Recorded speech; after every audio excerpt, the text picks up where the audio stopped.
Hi, welcome back to the workshop for episode 28 of the Rickenbacker 620/12 string build. And in this episode, we're going to attach all of the hardware onto the body and also uncover what could potentially be a massive problem. Now, I left last time with this rather snazzy mock-up of the guitar done. However, it's all a little bit all over the place. Nothing is fastened down and it's really hard to kind of align stuff where it needs to be while it's all just kind of floating on the top like this. So what I'm going to do this episode is start to get all of this stuff fastened in its actual position. From there, we'll have a really good idea of how this is all going to go together.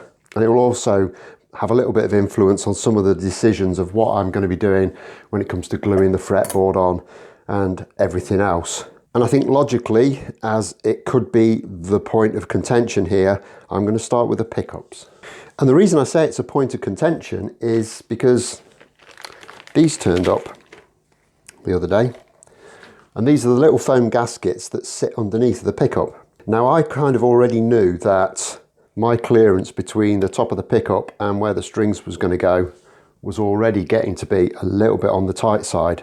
I don't know if these pickups are a little bit taller than real Rickenbacker pickups. This is all done to plan, but I've got very limited scope for clearance over this front pickup in particular. And these gaskets are about 6mm thick. They are squishy, so there is potential for them to squash down a little bit, but I don't really know how much they will squash down. So I think it might be a little bit touch and go as to whether I'm going to get the clearance that I need over that. Now, I've read on a forum that if you fret the E strings at the final fret, you should have about 1.5 mm of clearance between the pickup and the string. Obviously, I haven't got my frets in yet, so I can't really do that test. But as things stand, that is a little bit proud of the fretboard. So it's going to be tight. And obviously, with that underneath, it's going to be even tighter. It's not the end of the world. There are a couple of things I could do. I could kind of reprofile the top of the guitar. I don't want to do that. That would be an enormous amount of work. The other thing I can do is just ever so slightly recess these pickups in, which would mean a bit more routing work, but realistically, it wouldn't be a massive issue and it's something that we could achieve. Unfortunately, we can't really tell if we need to do that until we've gone a little bit further down the road of getting the fretboard on, getting the frets in, and being in a position where we can temporarily put some strings on this thing and see where we are with it. And the first step in all of that, as I say, is to get everything positioned and fastened properly onto the body. Now, I'm not going to fit the bridge at this stage. I'm going to wait a little while before I do that, just to ensure that I can get my intonation absolutely spot on, but everything else we can fit now. So I'm going to clear everything away apart from the pickups and we can get started.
Okay, so that's the pickups fitted and they've gone on okay. However, with that gasket underneath, this is now sitting well proud of the fretboard. That's probably about 1.5 to 2 millimeters, I'd say. I could potentially crank that down a little bit further, but I don't really want to put too much pressure on these screws. They're only quite thin and they could break if I'm not careful. So potentially there is an issue there. I'm not going to deal with it now. I'll carry on with what I'm doing and we can address this nearer the point of actually getting the final kind of dry run build done on this. I'm thinking that actually I might prefer to just drop these down a little bit into the body. And the reason for that is when you compress these foam gaskets, they tend to squish out. So if I've got to compress these right the way down, they're going to squish out quite a lot and look a little bit scruffy. Whereas if they're confined in a route, they're not going to do that. So it's going to look a lot neater. So I'm thinking that potentially actually recessing these pickups back into the body is the better option, but it's not a problem for right now. Okay, with that on, I'll just continue and I'll get the rest of this put together and we can have a good look and see what it looks like.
Okay, so it's now time to fit this secondary pickguard, and as we've discussed before, this is actually raised off a little bit from the main pickguard, and to achieve that we needed something to stand it off on. So I had a look on the internet and there was a number of people selling them, and I looked at the first one and I thought that looks an awful lot like a wiring grommet, and I looked on another place and they actually were tiny little wiring grommets.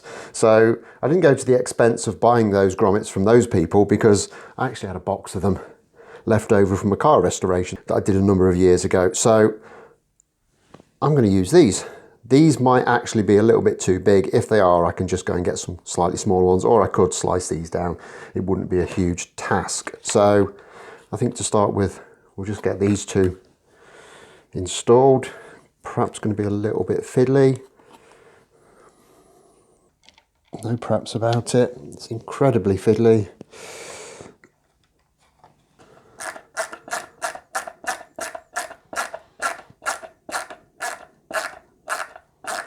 Thought for a second I'd got that one out of position. I'd have to drill another hole, but it's all good. And then I just need to drill this.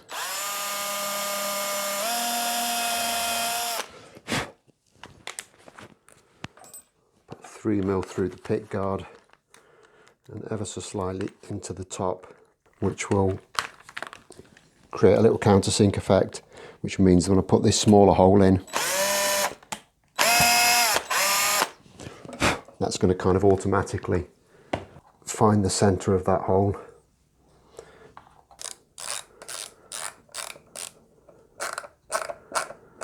And screw that into position. And that gives us that stud off effect. They might actually be a little bit too big, but I can soon get some slightly smaller ones. Really isn't an issue, but for the time being we can go with those. This does show me, however, that there is a little bit of fettling work needs to be done there, just to kind of get those edges to where I need them to be. But for the time being, it all works just fine. And that only really leaves us with a couple of little bits, and that is the jack plate that needs to go on and the other string button. But realistically, neither of those two are going to take us a huge amount of time.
Okay, and there we are after several hours work with something that looks very, very similar to what we started off with. However, everything apart from the bridge, which still needs to be located properly, is where it needs to be. And it's actually gone together really nicely. I thought I was going to have an issue with the strap button on this end because when I first did it, I couldn't get the two screws that hold the tailpiece in position in place with the strap button there. But once I took the strap button off, put the screws in, I could then put it back on again absolutely fine. So no issues there at all. I finally got my head around how the pickguard's going to work. Those little bushes actually hold it off very nicely. I might get some smaller ones because you can ever so slightly see them, but we'll see how that goes.